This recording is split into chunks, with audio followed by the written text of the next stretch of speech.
Second year foundation కోర్సులో మనం రెగ్యులర్గా చెప్పుకున్నటువంటి టాపిక్ ఎంట్రప్రీనియర్షిప్. ఈ ఎంట్రప్రీనియర్షిప్లో ఇప్పటి వరకు మనం ఎంట్రీప్రీనియర్ల గురించి చాలా టాపిక్లు మాట్లాడుకున్నాం. అయితే ఈరోజు మనం డిస్కస్ చేయబోయేటువంటి టాపిక్ వచ్చి ఫండమెంటల్స్ ఆఫ్ ఫీజిబిలిటీ ప్లానింగ్. ప్రణాళికకు గల సాధ్యమైన ప్రాథమిక అంశాలు.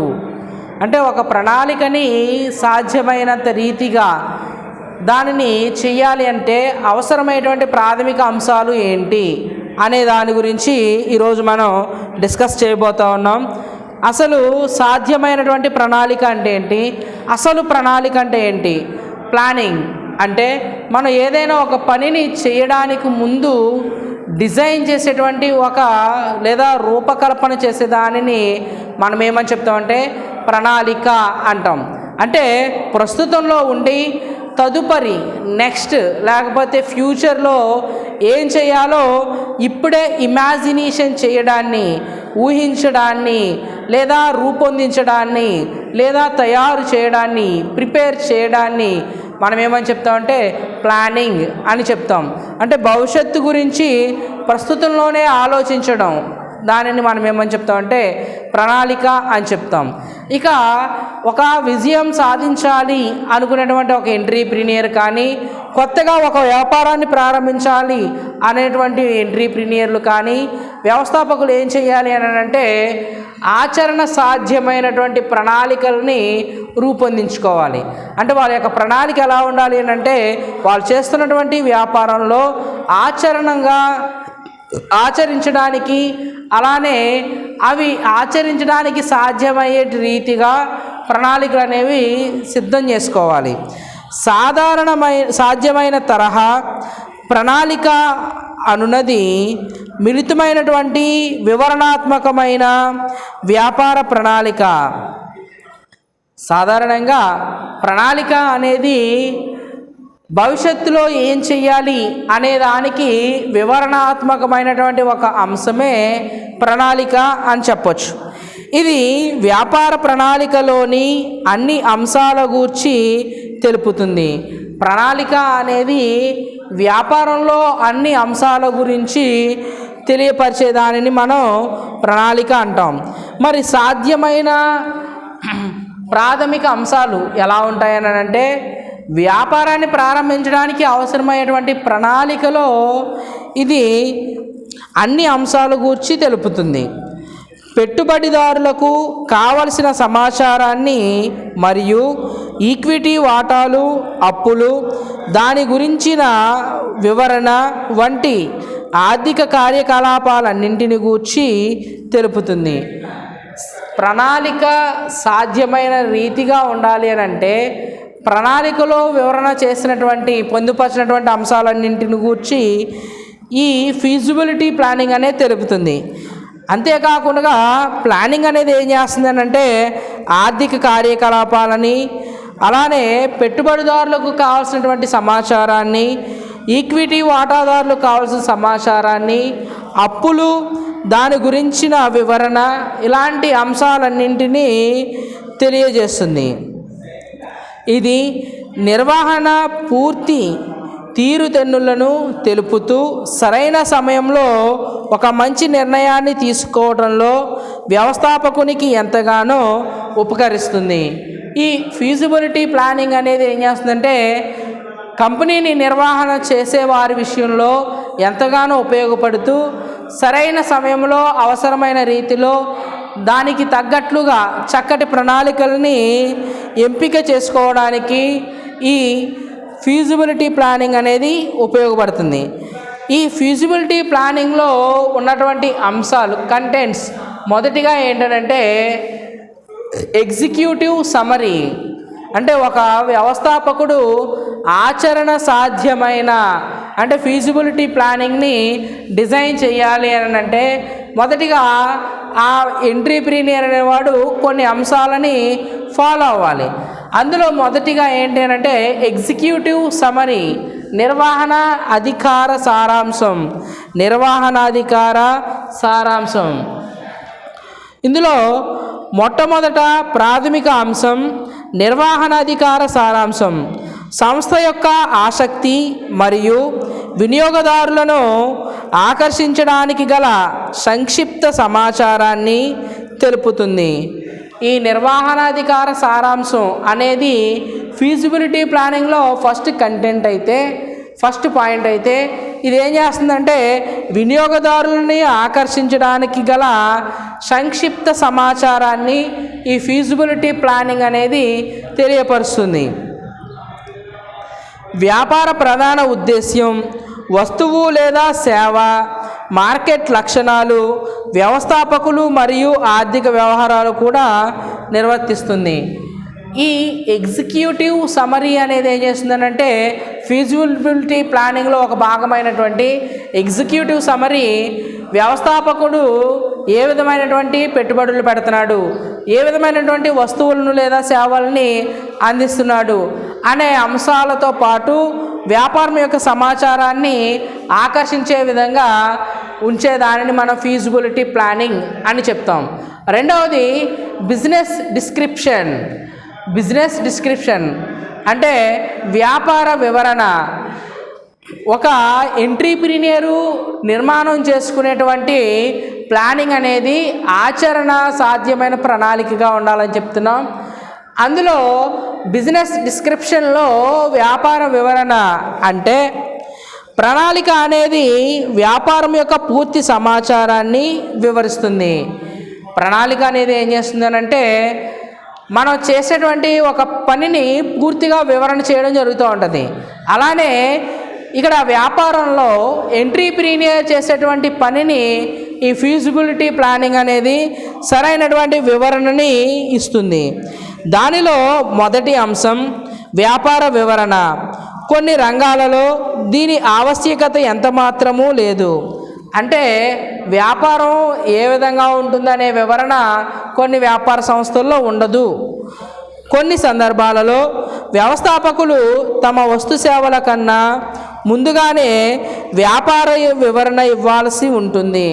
అంటే కొన్ని కంపెనీలు ఏం చేస్తాయంటే వస్తువులని సేవలను అందించిన తరువాత వాటి యొక్క వివరాలను గురించి తెలుపుతుంది. కానీ కొన్ని సంస్థలు ఏం చేయాలి అని అంటే వస్తువుల తయారీ కంటే ముందు దానిలో ఉపయోగించేటువంటి రా మెటీరియల్ గురించి సరైనటువంటి వివరణని ఇవ్వాలి. అంటే ఇక్కడ బిజినెస్ డిస్క్రిప్షన్లో ఫీజిబిలిటీ ప్లానింగ్లో బిజినెస్ డిస్క్రిప్షన్లో ఏం చెప్తున్నామంటే కొన్ని వ్యాపార సంస్థలకి వ్యాపార వివరణ అవసరం లేదు. కొన్ని వ్యాపార సంస్థలకి ఖచ్చితంగా వ్యాపార వివరణ అనేది చాలా అవసరమని చెప్పచ్చు. ఇక మూడవది వస్తువులు లేదా సేవలు. వస్తువులు లేదా సేవలు products or services. Products or services. మరొక ప్రాథమిక అంశం ఏమనగా వ్యాపార వస్తువు లేదా సేవల గూర్చి పూర్తి వివరణ. అంటే విజయం సాధించాలనుకునేటువంటి ఎంట్రీప్రీనియర్లు వారి యొక్క ఆలోచన విధానాలకు అనుసరించి వాళ్ళకు వచ్చినటువంటి ప్రణాళికల్ని సాధ్యపరుచుకునేలా చక్కని విధానంలో రూపొందించుకోవాలి. అందులో మొదటిదిగా ఎగ్జిక్యూటివ్ సమరీ చెప్తున్నాం, రెండవది బిజినెస్ డిస్క్రిప్షన్ చెప్తున్నాం, మూడవది ప్రొడక్ట్స్ ఆర్ సర్వీసెస్. అంటే ఇందులో వస్తువులకి సంబంధించిన లేదా సేవలకు సంబంధించిన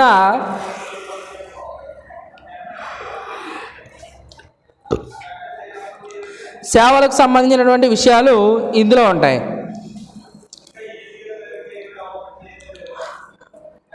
సాధారణంగా మార్కెటింగ్కి ముందుగానే వ్యవస్థాపకుడు తమ యొక్క వస్తువు లేదా సేవల ఉత్పత్తి మరియు వినియోగదారుల ఎంపిక విధానాన్ని గూర్చిన పూర్తి సమాచారాన్ని వెల్లడి చేస్తారు.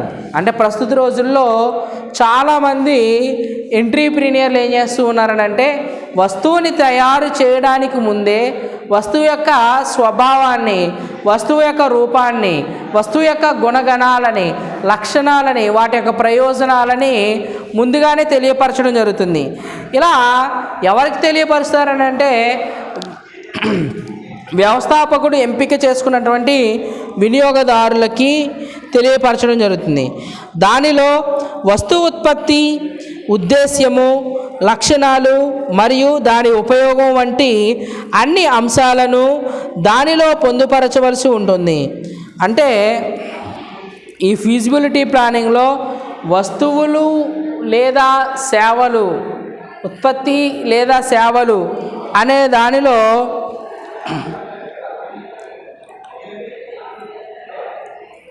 ఏం చేయాలి అని అంటే వినియోగదారుల ఎంపిక విధానాన్ని గూర్చిన పూర్తి సమాచారాన్ని వెల్లడి చేస్తూ వస్తువు ఉత్పత్తి అంటే ఎందుకోసం వస్తువును ఉత్పత్తి చేస్తున్నాం, దాని యొక్క ఉద్దేశం ఏంటి, దాని యొక్క లక్షణాలు ఎలా ఉంటాయి అనే అన్ని అంశాలని కూడా ఎంట్రీప్రీనియర్ వ్యవస్థాపకుడు అనేవాడు ఏం చేయాలంటే పొందుపరచాలి.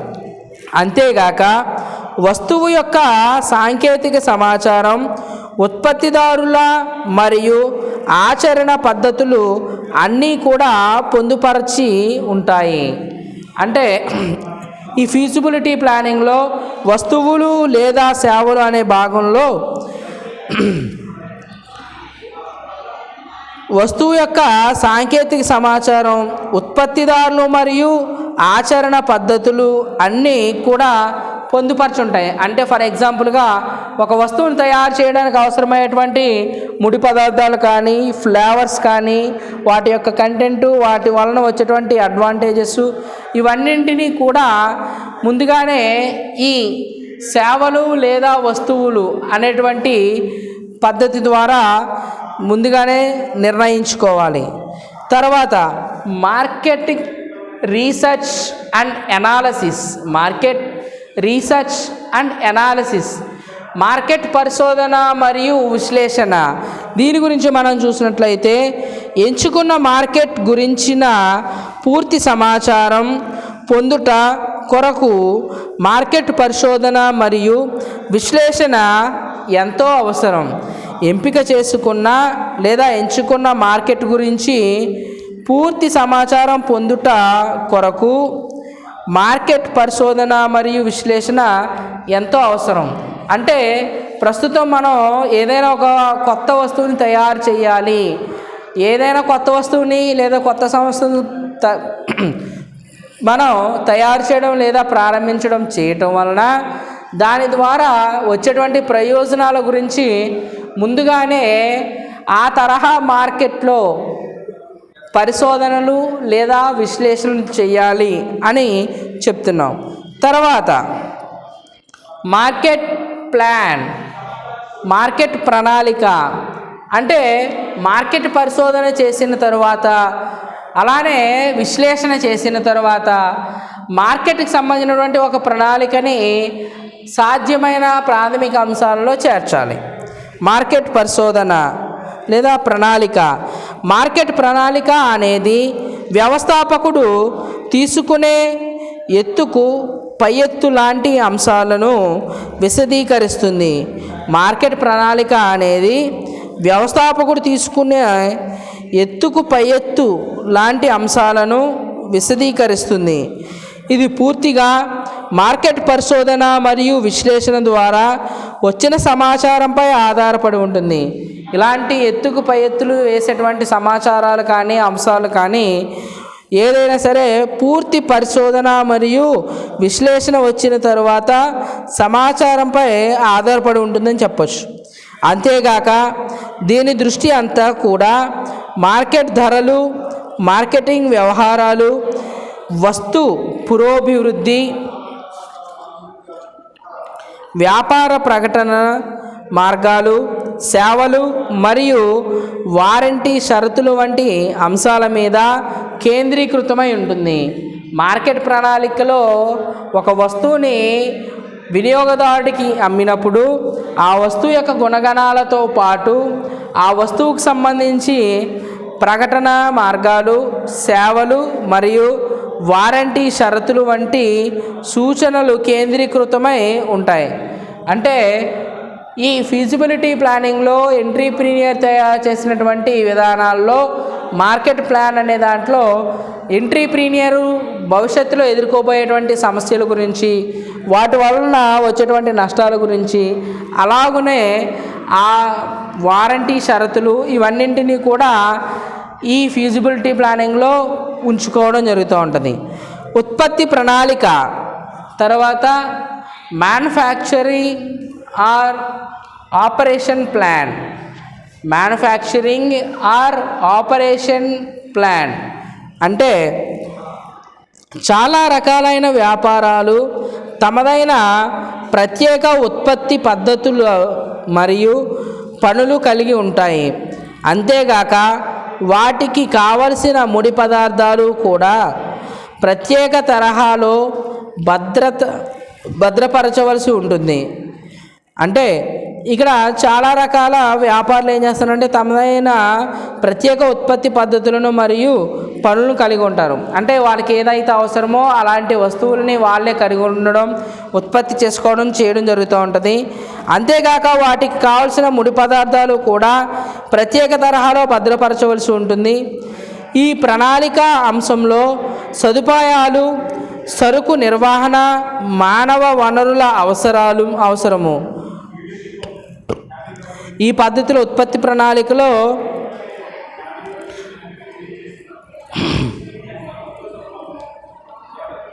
సదుపాయాలు, సరుకు నిర్వహణ, మానవ వనరుల అవసరము, ఆచరణలు, చట్టాలు మరియు బీమా తాలూకు అంశాలు పొందుపరచబడి ఉంటాయి. ఈ ఫీజిబిలిటీ ప్లానింగ్ అనే దాంట్లో మార్కెట్ ప్రణాళికలో వస్తువు యొక్క గుణగణాలతో పాటు వాటి యొక్క విధానం గురించి, బీమా గురించి, అలానే అవసరాల గురించి, ఆచరణ గురించి, చర్యల గురించి ఇందులో తెలియపరచడం జరుగుతుంది. తర్వాత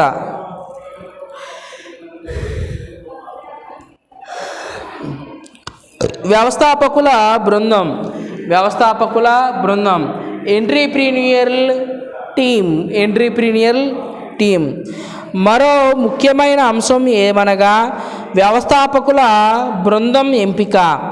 వ్యవస్థాపకుడు తన తోటి భాగస్వాముల నిజాయితీ మరియు శక్తివంతమైనటువంటి వారిని ఎంచుకోవడం ఎంతో అవసరం.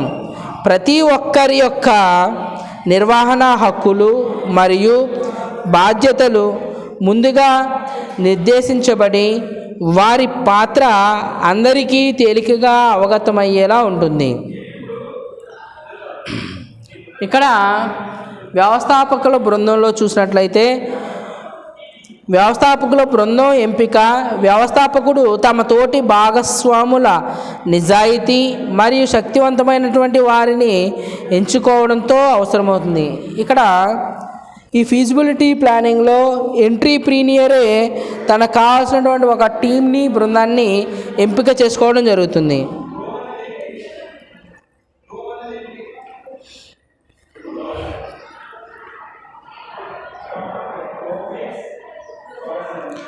ప్రతి ఒక్కరి యొక్క నిర్వహణ హక్కులు మరియు బాధ్యతలు ముందుగా నిర్దేశించబడి వారి పాత్ర అందరికీ తేలికగా అవగతమయ్యేలా ఉంటుంది. వ్యవస్థాపకుల బృందం ఏం చేస్తారనంటే నిజాయితీ కలిగినటువంటి శక్తివంతమైనటువంటి వారిని ఎంచుకుని వారికి తగిన శిక్షను ఇచ్చి ప్రతి ఒక్కరి యొక్క నిర్వహణ హక్కులు మరియు బాధ్యతలు ముందుగా నిర్దేశించబడి వారి పాత్ర అందరికీ తేలికగా అవగతమయ్యేలా ఉంటుందని చెప్తున్నాడు. తర్వాత 8 ద్రవ్య వివరణ. ఒక సంస్థ యొక్క అభివృద్ధి కొలమానం అనేది ద్రవ్య రూపంలోనే ఉంటుంది. ఎవరైనా ఒక వ్యాపారం ప్రారంభించినప్పుడు దాని యొక్క అభివృద్ధి అనేది దేని మీద ఆధారపడి ఉంటుందంటే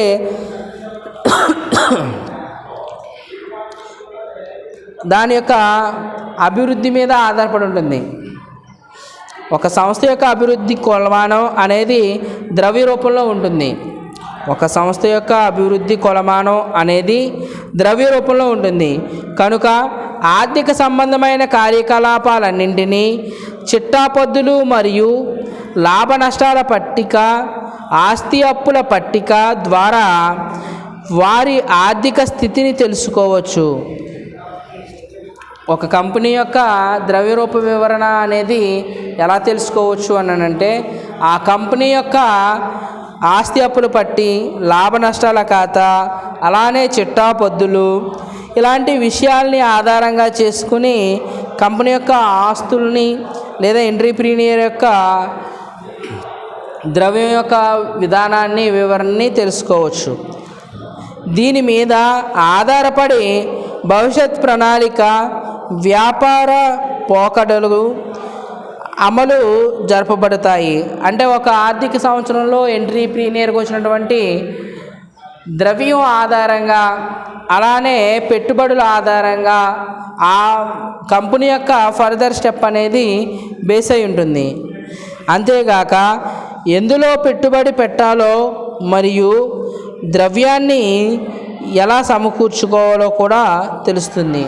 అంటే ఒక ఎంట్రీప్రీనియర్ అనేవాడు తనకి అవసరమైనటువంటి ఫీజిబిలిటీ ప్లానింగ్ని డిజైన్ చేసుకోవడం వలన ఏమేమి అనుభవాలని పొందొచ్చు, లేకపోతే ఒక ఫీజిబిలిటీ ప్లానింగ్ని అనుసరించడానికి అవసరమైనటువంటి అంశాల్లో executive summary, business description, products or services, market research and analysis, market plan, manufacturing or operational plan, అలానే ఎంట్రప్రీనియర్లీ టీమ్, తర్వాత ఫైనాన్షియల్ డాక్యుమెంటేషన్, ద్రవ్యరూప వివరణ.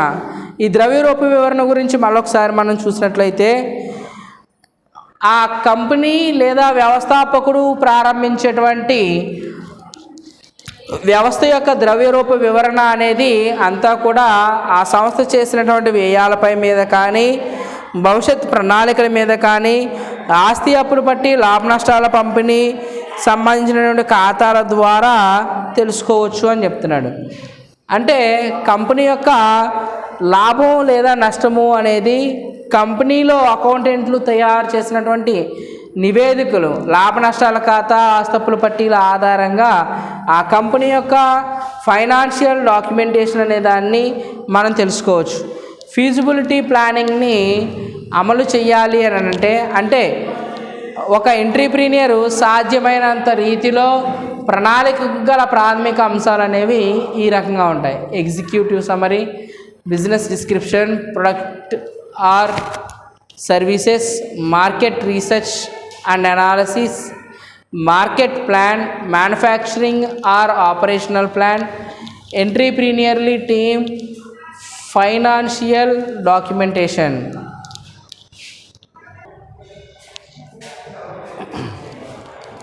మనం ఇంతకుముందు ఫీజిబిలిటీ ప్లానింగ్ అనే టాపిక్ గురించి డిస్కస్ చేసుకున్నాం. అయితే ఇప్పుడు why do ideas of entrepreneur often fail, అంటే ఎందుకు తరచూ వ్యవస్థాపకుని ఆలోచనలు సఫలీకృతం కావు. అంటే ఇందాకేమో మనం ఏం చెప్పుకున్నామనంటే సాధ్యమైనటువంటి ప్రణాళిక ప్రాథమిక అంశాల గురించి మనం మాట్లాడుకున్నాం. అంటే వ్యవస్థాపకుని యొక్క అనేక ఆలోచనలు, న్యూ ఐడియాస్ నుంచి ఒక గుడ్ ఆపర్చునిటీని సెలెక్ట్ చేసుకోవడం జరుగుతుంది అని మనం మాట్లాడుకున్నాం. అంటే వ్యవస్థాపకుడికి వచ్చేటువంటి అనేక నూతన ఆలోచనలలో నుంచి ఒక అవకాశాన్ని ఎంట్రీప్రీనియర్ అనేవాడు ఎన్నుకోవడం జరుగుతుంది. అయితే ఇక్కడ ఎందుకని వ్యవస్థాపకుని యొక్క ఆలోచనలు ఎక్కువగా సఫలీకృతం కావు, తరచుగా ఎక్కువగా ఎందుకు సఫలీకృతం కావు అని అంటే ఆ వ్యవస్థాపకుని చూడండి, మనం మొదట్లో మాట్లాడుకున్నాం సక్సెస్ఫుల్ ఎంట్రీప్రీనియర్కి ఫెయిల్యూర్ ఎంట్రీప్రీనియర్కి మధ్య ఉన్నటువంటి వ్యత్యాసం ఏంటి అని అంటే సక్సెస్ఫుల్ ఎంట్రీప్రీనియర్ అనేవాడు హార్డ్ వర్క్ చేయడానికి ఇష్టపడతాడు, కష్టపడడానికి ఇష్టపడడం. అలానే ఫెయిల్యూర్ ఎంట్రీప్రీనియర్ అనేవాడు హార్డ్ వర్క్ చేయడానికి ఇష్టపడకపోవడం, అంటే కష్టపడడానికి ఇష్టపడకపోవడం. ఈ ఒక్క అంశమే ఫెయిల్యూర్ ఎంట్రీప్రీనియర్కి సక్సెస్ఫుల్ ఎంట్రీప్రీనియర్కి మధ్య ఉన్నటువంటి వ్యత్యాసం. అలానే ఇక్కడ ఎంట్రీప్రీనియర్ అనేవాడు సర్వసాధారణంగా సక్సెస్ వేలోనే మూవ్ అవుతుంటాడు. అయితే చాలా సందర్భాల్లో ఎంట్రీప్రీనియర్ అనేవాడు వ్యవస్థాపకుడు ఎందుకు విజయం సాధించలేడు లేదా ఎందుకు తన యొక్క ఆలోచన విధానాలు సఫలీకృతం కావు అని అంటే మొదటిగా చెప్పుకోవాల్సింది నో రిటర్న్ ప్లాన్ అంటే లిఖితపూర్వకమైన ప్రణాళిక లేకపోవడం. మనం మాట్లాడుకున్నాం, నూతన ఆలోచనలు అనేకంగా కలిగి ఉంటాడు. నంబర్ ఆఫ్ న్యూ ఐడియాస్ ఉంటాయి ఎంట్రీప్రీనియర్ దగ్గర. బట్ ఒకే ఒక గుడ్ ఆపర్చునిటీని అంటే ఆ ఉన్నటువంటి న్యూ ఐడియాస్లో నుంచి ఒక ఐడియాని సెలెక్ట్ చేసుకుని తను ఏం చేస్తాడంటే ఒక వ్యాపార సంస్థని ప్రారంభించడం జరుగుతుంది. ఇక్కడ ఆలోచనలు అనేకం ఉంటాయి, కానీ దాంట్లో దేనిని కూడా తను లిఖితపూర్వకంగా రిటర్న్గా రాసి పెట్టుకోకపోతే అలాంటి ఎంట్రీప్రీనియర్ అనే వాడి యొక్క ఆలోచనలు అనేవి సఫలీకృతం కావని చెప్పచ్చు. అంటే నో రిటర్న్ ప్లాన్, లిఖితపూర్వకమైన ప్రణాళిక లేకపోవడం. వ్యవస్థాపకుని వ్యాపార ప్రణాళిక ఖచ్చితమైనది లేనిచో దీనిపై ప్రజలు ఆసక్తి కనపరచరు. లిఖితపూర్వకమైన ప్రణాళికలు వ్యవస్థాపకుని ఆలోచనలను పెంపొందించడానికి కృషి చేస్తాయి. అంటే ఇక్కడ వ్యవస్థాపకునికి వచ్చినటువంటి ప్రణాళిక అనేది లిఖితపూర్వకంగా ఉన్నట్లయితే దానిపై ఎక్కువగా ప్రజలు విశ్వాసం చూపిస్తారు.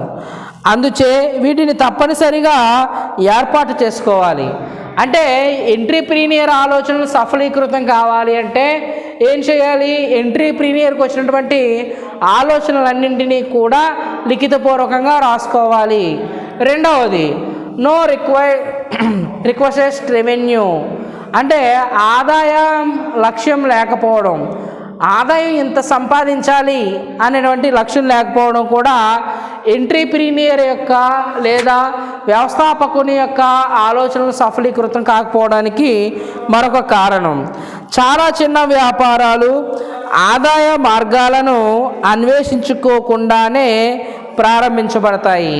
అంటే చాలా చిన్న చిన్న వ్యాపారాలు ఆదాయం ఎలా సంపాదించాలి, ఎంత సంపాదించాలి అనేటువంటి మినిమం టార్గెట్ లేకుండానే వ్యాపారాలు చేయబడుతూ ఉంటాయి. అలాంటి వ్యాపార సంస్థలు లేదా వ్యాపారాన్ని ప్రారంభించినటువంటి వ్యవస్థాపకులు యొక్క ఆలోచనలు సఫలీకృతం కావు. కానీ ఇది అంతా శుభపరిణామం కాదు. వ్యవస్థాపకులు మార్కెట్లో స్థిరంగా కొనసాగడానికి మరియు వారి వ్యాపార అభివృద్ధికి ఆదాయం ఆవశ్యకమైనది. ఒక వ్యవస్థాపకుడు విజయం సాధించాలి అని అంటే లేదా తన యొక్క ఆలోచనలు అనేవి సఫలీకృతం కావాలి అని అంటే మొదటిగా ప్లాన్ అనేది రిటర్న్గా ఉండాలి, లిఖితపూర్వకమైన ప్రణాళిక అనేది ఉండాలి. రెండవది తన యొక్క రెవెన్యూ ఎంత సంపాదించాలి అనే దానికి ముందుగానే ప్రిపేర్ అయి ఉండాలి. ఆదాయ లక్ష్యం లేకపోవడం కూడా ఎంట్రీప్రీనియర్ యొక్క ఆలోచనలు సఫలీకృతం కాకపోవడానికి మరొక కారణం. ఇక మూడవది లిమిటెడ్ బిజినెస్ ఆపర్చునిటీస్, పరిమితమైన వ్యాపార అవకాశాలు. లిమిటెడ్ బిజినెస్ ఆపర్చునిటీస్ అంటే ఎంట్రీప్రీనియర్కి లేదా వ్యవస్థాపకుడికి వచ్చేటువంటి ఆలోచనలు చాలానే ఉంటాయి, కానీ ఆ ఆలోచనల్లో నుంచి ఉన్న అవకాశాలు కొద్దిగా మాత్రమే ఉంటాయి. అంటే ఆలోచనలు ఎక్కువగానే ఉండొచ్చు, దాని ద్వారా ఉండేటువంటి అవకాశాలు మాత్రం తక్కువగా ఉంటాయి. దానికి గల కారణాలు ఏంటంటే ఆ వ్యక్తి యొక్క వ్యక్తిగత కారణాలు కావచ్చు, లేకపోతే ఆర్థిక పరమైనటువంటి సమస్యలు కావచ్చు, మరి ఇతర సమస్యలైనా కావచ్చు. కొన్ని సందర్భాలలో ఒక మంచి ఆలోచన ఒక గొప్ప వ్యాపారం కాలేదు. అంటే వ్యాపారం ప్రారంభించాలంటే ప్రధానంగా కావాల్సింది మూలధనం. ఆలోచన వస్తే సరిపోదు, ఆ ఆలోచనని ఆచరణలో పెట్టడానికి అవసరమైనటువంటి మూలధనం కూడా అవసరం. అందువలన ఒక గొప్ప ఆలోచన ఒక గొప్ప వ్యాపారం కాలేదు. ఇది ఎందువలన అనగా ప్రజలు కొత్త ఉత్పత్తులు మరియు సేవలపై ఆసక్తి కనబరచకపోవడం, అందుచేత వ్యవస్థాపకుడు ముందుగా మార్కెట్ పరిశోధన చేయాలి. అంటే ఇక్కడ చూడండి, లిమిటెడ్ బిజినెస్ ఆపర్చునిటీస్లో మనం మాట్లాడినట్లయితే పరిమితమైన వ్యాపార అవకాశాలు, అంటే ఇక్కడ ఎంట్రీప్రీనియర్ యొక్క ఆలోచన విధానాలని, అతడు అనుసరించేటువంటి నూతన వస్తువులని, తయారు చేసేటువంటి నూతన ఉత్పత్తులని మార్కెట్లో ఉండేటువంటి వినియోగదారులు ఇష్టపడకపోవచ్చు, అదొక కారణంగా చెప్పొచ్చు. రెండవది, తన దగ్గర పరిమితమైనటువంటి మూలధన కొరత అనేది కూడా ఒక కారణంగా చెప్పొచ్చు. ఈ కారణాల వలన వ్యవస్థాపకుని యొక్క ఆలోచనలు అనేవి సఫలీకృతం కావన్నమాట. ఇక నాలుగవది, అమలు చేయుట సాధ్యం కాకపోవడం. అమలు చేయుట సాధ్యం కాకపోవడం, ఎగ్జిక్యూషన్ ప్రాబ్లం. అంటే వ్యవస్థాపకునికి వచ్చిన ఆలోచన దానిని అమలు చేయడం సాధ్యం కాకపోవడం. ఒక ఆలోచనకు ధనానికి ఉన్న విలువ ఉండదు, ఇది అమలు చేయుటపై ఆధారపడినది. వ్యవస్థాపకులు కఠినమైన నిర్ణయాలు తీసుకొనుటకు మరియు రిస్కులను భరించుటకు ఎల్లవేళలా సంసిద్ధంగా ఉండాలి. అంటే ఇక్కడ వ్యవస్థాపకునికి వచ్చినటువంటి ఆలోచన అమలు చేయటం సాధ్యం కాకపోతే దాని ద్వారా వచ్చేటువంటి నష్టాన్ని భరించడానికి వ్యవస్థాపకుడు అనేవాడు సిద్ధంగా ఉండాలి. తర్వాత షిఫ్ట్ కాంపిటీషన్, అంటే పోటీతత్వం. ఈ పోటీతత్వం అనేది కూడా వ్యవస్థాపకుని యొక్క ఆలోచన విధానాలు సఫలీకృతం కాకుండా ఉండడానికి ఒక కారణంగా చెప్పొచ్చు. ఒకవేళ మీకు పోటీదారుడు లేనట్లయితే మీ ఆలోచన ఖచ్చితంగా మార్కెట్లో వస్తు సేవల రూపంలో కనబడుతుంది, కానీ అతి పోటీతత్వంచే వ్యాపారాలు ఎక్కువ కాలం మనుగడ సాగించలేకపోతున్నాయి. దీనిని నిర్వహించడం చాలా కష్టతరమైనది.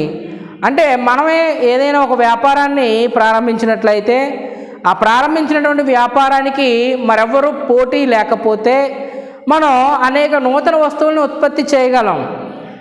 అలా కాకుండా మనం ప్రారంభించినటువంటి వ్యాపారం లాంటిదే మరికొంతమంది వ్యాపారం ప్రారంభిస్తే అలాంటి వ్యాపారం ఎవరికైనా సరే ఎక్కువ కాలం కొనసాగించలేరు.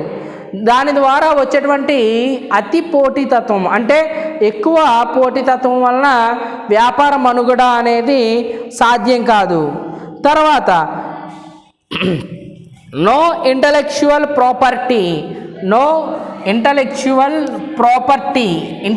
ప్రాపర్టీని మనం ఏమని చెప్తామంటే ట్రేడ్ మార్క్ మరియు కాపీరైట్లు అని చెప్తాం. అంటే ఇక్కడ చాలామంది వ్యవస్థాపకులు వాళ్ళకు వచ్చినటువంటి ఆలోచనలు లిఖితపూర్వకంగా ఉన్న ఆదాయ మార్గాలని అన్వేషించిన, పరిమితమైనటువంటి వ్యాపారం లేదా పోటీని తట్టుకున్న వాళ్ళకి ఇంటలెక్చువల్ ప్రాపర్టీ ట్రేడ్ మార్క్ అనేది లేకపోవడం కూడా వారి యొక్క ఆలోచనలు సఫలీకృతం కాకపోవడానికి, విజయం సాధించలేకుండా ఉండడానికి ఒక కారణంగా చెప్పొచ్చు. ట్రేడ్ మార్క్స్ అంటే ఏంటి అని అంటే చూడండి, వ్యవస్థాపకుడు సంస్థ రిజిస్ట్రేషన్తో పాటు చాలా కార్యాలను నిర్వహించవలసి ఉంటుంది. వారు ఆస్తులపై హక్కులను పొందాలి మరియు ట్రేడ్మార్క్ కాపీరైట్ హక్కులను కలిగి ఉండాలి. దీనిచే మాత్రమే మార్కెట్లో దీర్ఘకాలం సుస్థిరంగా కొనసాగగలరు. కాపీరైట్లు అనంటే ఇక్కడ మనం జాగ్రత్తగా ట్రేడ్ మార్క్స్ అలానే కాపీరైట్ల గురించి మాట్లాడితే ఎంట్రీప్రీనియరు ప్రారంభించినటువంటి వ్యాపారానికి సంబంధించినటువంటి వివరాలను రిజిస్ట్రేషన్ చేయించడంతో పాటు ఆ వ్యాపారానికి అవసరమైనటువంటి వస్తువుల తయారీని సూచించే సింబల్స్ అంటే మార్క్స్, ట్రేడ్ మార్కులను కానీ, ఫర్ ఎగ్జాంపుల్గా మనం టీ పౌడర్ గురించి మనం మాట్లాడినట్లయితే 3 రోజెస్ ఉన్నట్లయితే అది ఆ టీకి సంబంధించినటువంటి టీ పౌడర్కి సంబంధించినటువంటి ఒక బ్రాండ్గా చెప్తాం. అంటే 3 రోజెస్, ఆ రోజెస్ని అనేది ఒక ట్రేడ్ మార్క్గా చెప్పొచ్చు. అలానే చక్ర గోల్డ్ టీ అంటే ఒక కప్పులో వీల్ ఉన్నట్లయితే, లేకపోతే తాజ్ మహల్, ఇవన్నీ కూడా ట్రేడ్ మార్క్స్తో సమానం అనమాట. వీటిని మనం ఏమని చెప్తామంటే ట్రేడ్ మార్క్స్ అని చెప్తాం. అంటే ఒక కంపెనీ ప్రతిష్టాత్మకంగా లేదా ప్రత్యేకంగా తయారు చేసేటువంటి వస్తువులని గుర్తించడానికి ఉపయోగించేటువంటి చిహ్నాలని, సింబల్స్ని ఏమని చెప్తామంటే ట్రేడ్ మార్క్స్ అని చెప్తాం. కాపీరైట్లు అనేవి ఎక్కువగా ఎవరికి ఉపయోగపడుతుంది అని అంటే కంపెనీలలో కానీ లేదా ముద్రణ పరిశ్రమలని ప్రారంభించినటువంటి సంస్థలను ప్రారంభించినటువంటి వాళ్ళకి, రైటర్స్కి, నవల్ రైటర్స్కి, కాపీ రైటర్లకి ఉపయోగపడే రైట్ని మనం ఏమని చెప్తాం అంటే కాపీ రైట్ అని చెప్తా ఉంటాం. అంటే పుస్తకాలని, గ్రంథాలని ముద్రించి వాటిపైన హక్కు పొందడాన్ని మనం ఏమని చెప్తాం అంటే కాపీ రైట్ అంటాం. ఇక్కడ ఎంట్రీప్రీనియర్ అనేవాడు తరచుగా విజయం సాధించలేకపోవడానికి, అలానే అతని యొక్క ఆలోచనలు సఫలీకృతం కాకపోవడానికి ఈ ట్రేడ్ మార్కులు మరియు కాపీ రైట్లను పొందలేకపోవడం కూడా ఒక కారణంగా చెప్పొచ్చు. తర్వాత no experienced team. No experienced team అంటే అనుభవ రాహిత్యం. ఒక బృందం ఏర్పడి సంస్థను ప్రారంభించుట మంచి విషయమే, కానీ ఆ బృందంలోని సభ్యులకు అనుభవరాహిత్యం ఉన్న ఎడల అది సమర్థనీయం కాదు. అంటే కొంతమంది వ్యక్తులు కలిసి ఒక వ్యాపారాన్ని ప్రారంభించవచ్చు, కానీ అలా కలిసి వ్యాపారాన్ని ప్రారంభించినటువంటి వ్యక్తులకి అనుభవం లేకపోతే దాని ద్వారా వచ్చేటువంటి పరిణామాలు చాలా దారుణానికి దారి తీస్తాయని చెప్పొచ్చు. అంటే నష్టాలకి దారి తీస్తాయని చెప్పొచ్చు. అనుభవంతో ఉన్నటువంటి వ్యక్తులు నిర్వహించిన వ్యాపారానికి ఫ్రెషర్స్, నో ఎక్స్పీరియన్స్ అంటే ఎలాంటి అనుభవం లేనటువంటి వ్యక్తులు నిర్వహించినటువంటి వ్యాపారానికి మధ్య చాలా వ్యత్యాసం ఉంటుంది అని చెప్పొచ్చు. తర్వాత problem in cash inflow and outflow అంటే వనరుల ఆవశ్యకతను తక్కువగా అంచనా వేయడం. అంటే వ్యవస్థాపకుడు తనకు తెలిసినటువంటి సాంకేతిక పరిజ్ఞానాల వలన క్యాష్ ఫ్లోను కానీ, అలానే ఫండ్స్ ఫ్లోను కానీ, లేదా వనరుల యొక్క ఆవశ్యకతను కానీ తక్కువగా గుర్తించి అంచనా వేయడం వలన భవిష్యత్తులో ఎంట్రీప్రీనియర్ యొక్క ఆలోచనలు అనేవి సఫలీకృతం కావు. చాలామంది వ్యవస్థాపకులు పరిశ్రమకు సంబంధించిన నగదు ప్రవాహాన్ని సరిగా అంచనా వేయడంలో వైఫల్యం చెందుతున్నారు. వ్యవస్థాపకులు మార్కెటింగ్, రుణదాతలు, అమ్మకపు స్వామ్యాలు మొదలైన వనరులను సరైన విధంలో నిర్వహించాలి. అంటే ఎంట్రీప్రీనియర్లు అనేవాళ్ళు ఏం చేయాలి అని అంటే సరైనటువంటి వనరుల ఆవశ్యకతను అంచనా వేయాలి సక్రమంగా. అలా వేయలేకపోతే కనుక వారు ఖచ్చితంగా విజయం సాధించలేరు, వారి యొక్క ఆలోచనలు అనేవి సఫలీకృతం కావు. తర్వాత కొద్దిపాటి మార్కెటింగ్, లిమిటెడ్ మార్కెటింగ్. కొద్దిపాటి మార్కెటింగ్ అంటే వ్యాపార ప్రమోషన్ అమోఘంగా ఉండాలి, అంటే బాగా ఉండాలి. అందుచే దీనికి తగిన అంచనాలు చేసి ప్రొఫెషనల్ మార్కెటింగ్ బృందాన్ని ఏర్పాటు చేసుకోవాలి. ఉత్పత్తి లేదా సేవకు సంబంధించిన ఆలోచన మంచిదైతే దాన్ని అమ్మకం జరుపుటకు మార్కెటింగ్ను ఎక్కువ శాతం ప్రోత్సహించాలి. చూడండి, ఇక్కడ ఒక వ్యవస్థాపకుడు వచ్చిన ఆలోచన ఆధారంగా ఒక అవకాశాన్ని సృష్టించుకుని ఒక వస్తువుని తయారు చేసినట్లయితే ఆ వస్తువుకి ఎక్కువ అడ్వర్టైజ్మెంట్లు చేయాలి. అలా అడ్వర్టైజ్మెంట్ చేయడం వలన తను ఆ వస్తువుని ఎక్కువగా అమ్ముకొని లాభాలు పొందొచ్చు. అలా కాకుండా మార్కెటింగ్లో తక్కువగా మార్కెటింగ్ చేస్తే వ్యాపారంలో తను అడ్వర్టైజ్మెంట్లు కానీ లేదా దాని యొక్క గుణగణాలని తక్కువగా వివరించడం వలన ఆ వస్తువుని తక్కువగా అమ్మడానికి అవకాశం ఉంటుంది. అంటే వస్తువు యొక్క ఆలోచన విధానాలు, వస్తువులు మంచివైతే ఎక్కువగా మార్కెటింగ్ చేయడం వలన ఎక్కువగా అమ్మకాలని చేయొచ్చు. అంటే మార్కెటింగ్ మీద అవగాహన రాహిత్యం వలన, లోపం వలన ఎంట్రీప్రీనియర్ యొక్క ఆలోచనలు అనేవి సఫలీకృతం కాకుండా పోతాయి. తర్వాత త్వరగా అలసిపోవడం, continuous flow up in their work. అంటే త్వరగా అలసిపోవడం.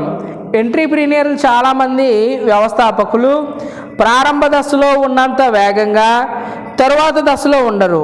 కొంతకాలానికి అలసిపోయి వ్యాపారం నుండి నిష్క్రమించడానికి ప్రయత్నాలు చేస్తారు. ఈ విధంగా కాకుండా మార్కెట్లో కొనసాగుతూ విజయం సాధించడానికి అహర్నిశలు శ్రమిస్తూ ఉండాలి. విజయం సాధించాలనేటువంటి ఎంట్రీప్రీనియర్కి, అంటే సక్సెస్ఫుల్ ఎంట్రీప్రీనియర్కి ఫెయిల్యూర్ ఎంట్రీప్రీనియర్కి మధ్య డిఫరెన్స్ చూసాం. అది ఇక్కడ త్వరగా అలసిపోవడంలో మనం గుర్తించవచ్చు. చాలామంది ఎంట్రీప్రీనియర్లు వ్యాపారం ప్రారంభించినప్పుడు ఉన్నంత ఉత్సాహం, ఎగ్జైటింగ్, యాక్టివ్నెస్ అనేది తర్వాత దశలో ఉండదు. అంటే ఫస్ట్ ఇయర్లో ఉన్నంత స్పీడ్గా ఉండేటువంటి మూమెంట్ నెక్స్ట్ ఇయర్లో ఉండదు.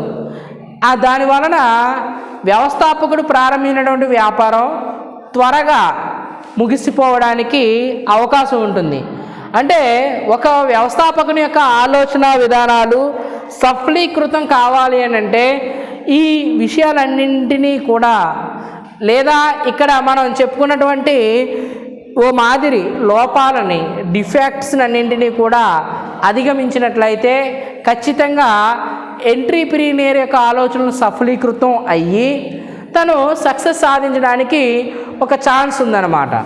అంటే ఎందుకని తరచుగా వ్యవస్థాపకుని ఆలోచనలు సఫలీకృతం కాకుండా పోతాయంటే నో రిటర్న్ ప్లాన్. ఇది ఒక లోపం అని చెప్పొచ్చు. అదే ప్లాన్ని రిటర్న్గా రాసుకున్నట్లయితే తను సక్సెస్ సాధించవచ్చు. రెండవది నో రిక్వెస్టేషన్ రెవెన్యూ. అంటే ఆదాయం లక్ష్యం లేకపోవడం. అంటే టార్గెట్ పెట్టుకున్నట్లయితే ఇన్కమ్ని ఎంత సంపాదించాలి అనే దానికి తను ఒక టార్గెట్ని అనేది డిసైడ్ చేసుకున్నట్లయితే ఖచ్చితంగా ఎంట్రీప్రీనియర్ యొక్క ఆలోచనలు అనేవి సఫలీకృతం అవుతాయి. Limited business opportunities. అంటే వ్యాపార అవకాశాలు పరిమితంగా ఉన్నటువంటి వ్యాపార అవకాశాల్లోనే సక్రమంగా సరైన ఆలోచన విధానాలను కలిగి ఉంటే ఖచ్చితంగా ఎంట్రీప్రీనియర్ అనేవాడు సక్సెస్ సాధించవచ్చు. తర్వాత ఎగ్జిక్యూషన్ ప్రాబ్లం. అమలు చేయడం సాధ్యం కాకపోవడం. అంటే ఇక్కడ ఎంట్రీప్రీనియర్కి వచ్చిన ఆలోచనలను సక్రమంగా అమలు చేయగలిగితే తను విజయం సాధించవచ్చు. పోటీని తట్టుకుంటే విజయం సాధించవచ్చు. ఇంటలెక్చువల్ ప్రాపర్టీ అంటే ఇది ఒక తరహా ఆస్తి అన్నమాట. ఆ ఎంట్రీప్రీనియర్ తయారు చేసేటువంటి వస్తువులకి, తను ముద్రించేటువంటి ముద్రణలకి కాపీరైట్లు మరియు ట్రేడ్ మార్కులను పొందినట్లయితే ఆ వ్యక్తి విజయం సాధించవచ్చు. ఎక్స్పీరియన్స్డ్ టీం కలిగి ఉంటే విజయం సాధించవచ్చు. తర్వాత వనరులని సరైన విధంగా దాని యొక్క ఆవశ్యకతను అంచనా వేయగలిగితే ఎంట్రీప్రీనియర్ యొక్క ఆలోచనలు సఫలీకృతం అవుతాయి.